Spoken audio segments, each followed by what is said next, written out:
Assalamualaikum warahmatullahi wabarakatuh. Para mahasiswa yang berbahagia, pada pertemuan kali ini kita masih akan membahas mengenai analisis struktural, yaitu dalam bagian analisis aspek semantik berupa analisis tokoh dan latar. Selamat menyimak dan selamat meningkatkan kualitas Anda dalam menganalisis karya sastra.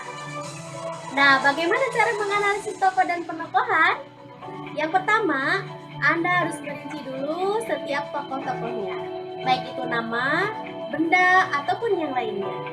Yang kedua, Anda harus mendeskripsikan setiap tokoh tersebut dari berbagai segi, baik itu dari penampilan tokohnya, dari jenis-jenis tokohnya, dari perwatakan tokohnya, dari metode penyajian tokohnya, dan dari dimensi-dimensi tokohnya.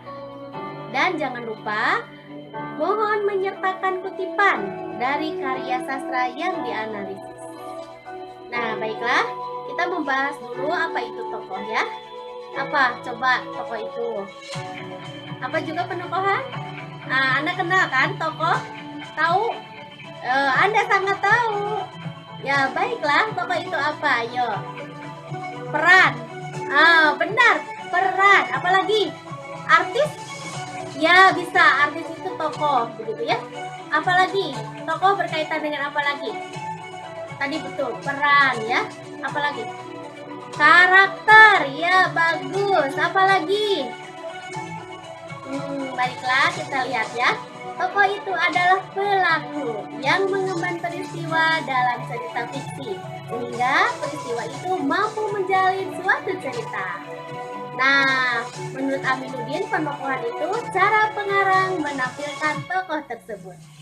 Ada lagi menurut Rahmanto dan Haryanto, tokoh adalah individu rekaan yang mengalami peristiwa atau perlakuan dalam berbagai peristiwa dalam cerita. Nah, penokohan atau perwatakan ialah penyajian watak tokoh dan penciptaan citra tokoh di dalam karya sastra. Nah, apa saja sih jenis tokoh? Yang Anda tahu apa saja? Ya, benar, tokoh utama. Apalagi? Tokoh tambahan tentu saja. Apalagi? Ya, ada tokoh utama, ada tokoh tambahan atau bawahan ya. Tokoh apa lagi? Ya, ada tokoh bulat, ada tokoh sederhana, begitu ya. Ada tokoh antagonis, kebalikannya tokoh protagonis. Ada tokoh statis, kebalikannya tokoh berkembang. Ada tokoh real, kebalikannya tokoh simbolik. Dan ada tokoh individual, kebalikannya tokoh kolektif. Nah, berdasarkan pemeranannya tadi ya, ada tokoh utama dan ada tokoh tambahan. Siapakah tokoh utama itu? Tentu saja dia senantiasa ada dalam setiap peristiwa. Bagaimana menentukan tokoh utama?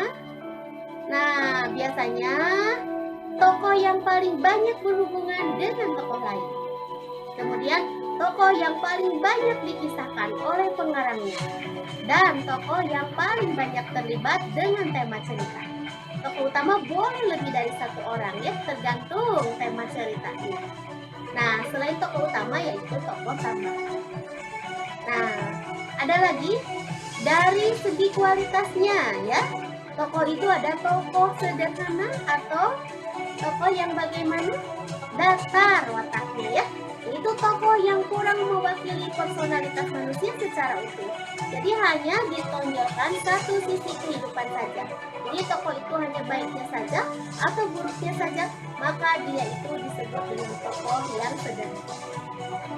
Kemudian ada tokoh kompleks ya, kebalikannya atau tokoh bulat.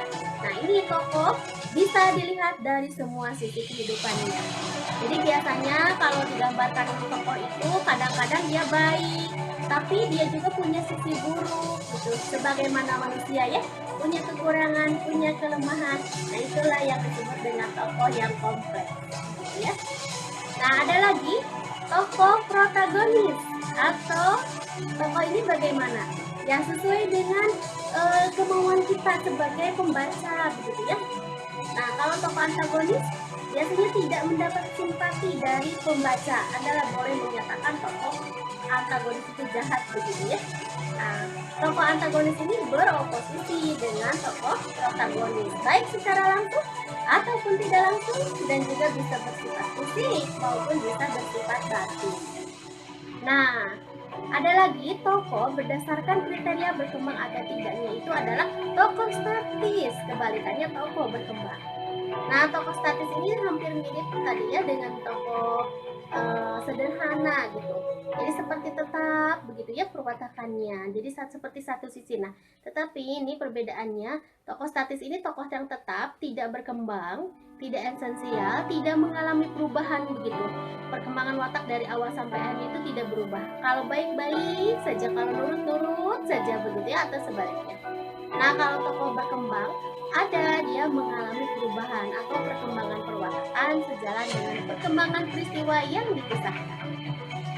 Nah, itu mengenai jenis tokoh ya. Nah, ada lagi yang belum saya tuliskan ya, tapi ini tidak terlalu banyak ya. Biasanya itu tokoh real tadi ya, dan tokoh simbolik. Jadi tokoh real itu tokoh yang nyata, bisa menggambarkan peristiwa nyata gitu ya. Jadi misalnya kalau ada judul cerita Sultan Hamengkubuwono, tokohnya beliau itu adalah tokoh real. Nah, kalau kebalikannya tokoh simbol ya. Misalnya tokoh simbolik itu bisa dengan tokoh binatang, benda, begitu ya, atau menimbulkan tokoh tertentu dan sebagainya. Misalnya ada judul cerpen kematian Paman Gober. Nah, Paman Gober itu adalah tokoh yang simbol. Nah, ada lagi tokoh individual dan tokoh kolektif. Tokoh individual itu ya nama perorangan. Tokoh kolektif itu misalnya para mahasiswa, para guru, orang-orang, begitu ya, dan sebagainya. Nah, kita masuk saja ke metode penyajian watak, gitu ya, yaitu yang ada 3 ya. Yang pertama itu adalah metode diskusi. Nah, ini istilah lainnya metode analisis atau metode langsung. Nah, artinya di sini pencerita secara langsung menceritakan kepada pembaca tentang perwatakan tokoh-tokoh. Nah, metode yang berikutnya adalah metode dramatik. Jadi metode ini digunakan pencerita untuk membiarkan si tokoh-tokohnya itu menyatakan aksinya begitu, menyatakan diri sendiri lewat kata-kata dan perbuatannya. Bisa saja lewat dialog, jalan pikirannya, perasaan tokohnya, perbuatan, lukisan fisik dan sebagainya. Pokoknya dramatis gitu ya. Nah, dan yang terakhir adalah metode kontekstual. Jadi bagaimana pengarang menyatakan tokohnya itu, wataknya itu melalui verbal yang mengelilinginya.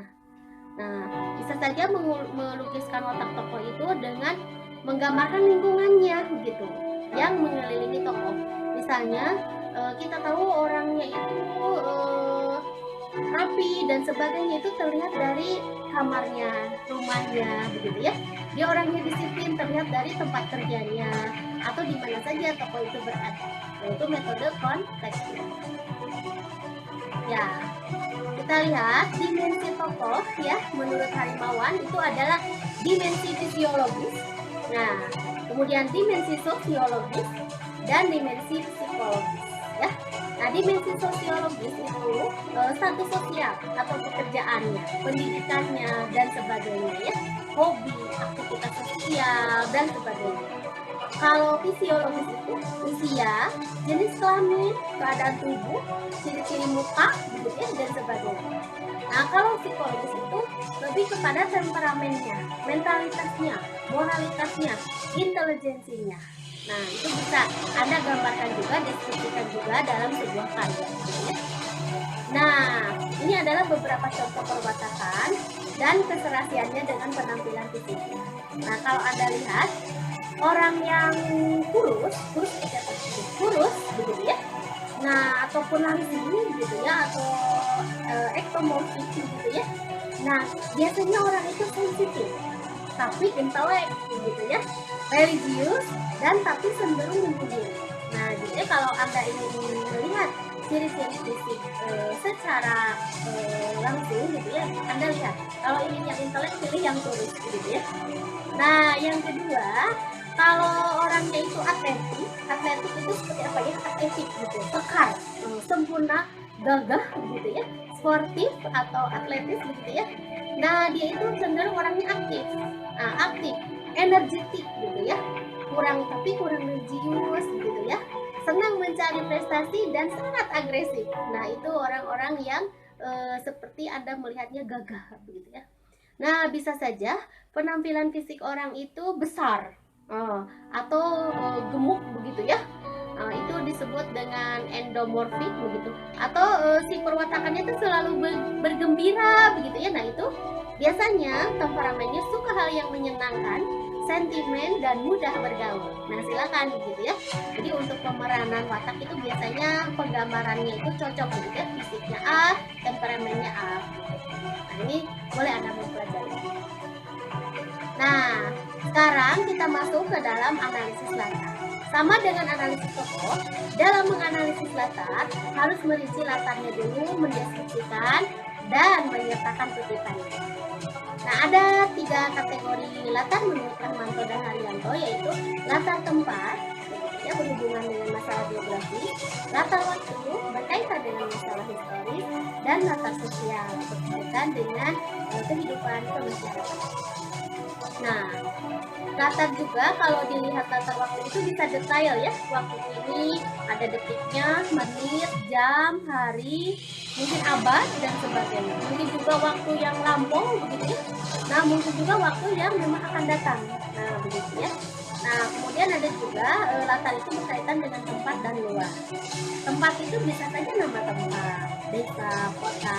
Ruang itu bisa saja ruang tertutup, ruang terbuka, misalnya rumah, kamar, kamar mandi, dapur, di dalam buku, di dalam dompet, nah itu juga ruang. Nah, itu masuk latar. Bisa juga latar terbuka seperti alam, lapangan, kebun, begitu ya. Itu latar. Silakan saja dirinci.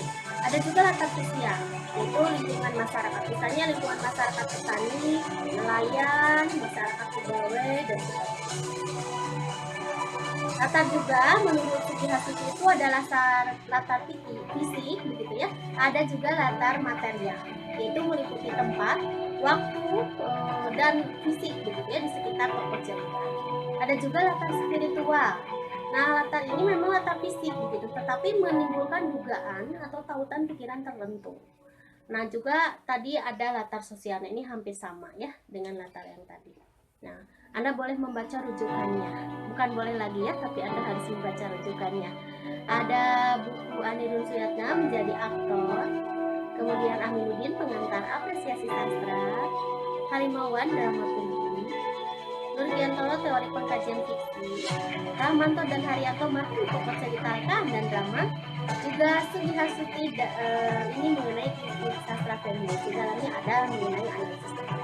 Ya, demikian para mahasiswa. Mudah-mudahan juga Anda masih semangat untuk menganalisis karya sastra dari segi tokoh dan latar, gitu ya. Insya Allah ini sangat mudah dan Anda juga mungkin saja sudah terbiasa. Ya, lanjutkan pekerjaan Anda, gitu ya. Selamat dan semangat terus, begitu ya. Nah, silakan nanti tugas-tugas untuk menganalisis ini Anda selesaikan dengan cepat dengan gesit. Ya. Terima kasih banyak atas perhatian Anda. Selamat mengerjakan analisis tokoh dan latar. Wassalamualaikum warahmatullahi wabarakatuh.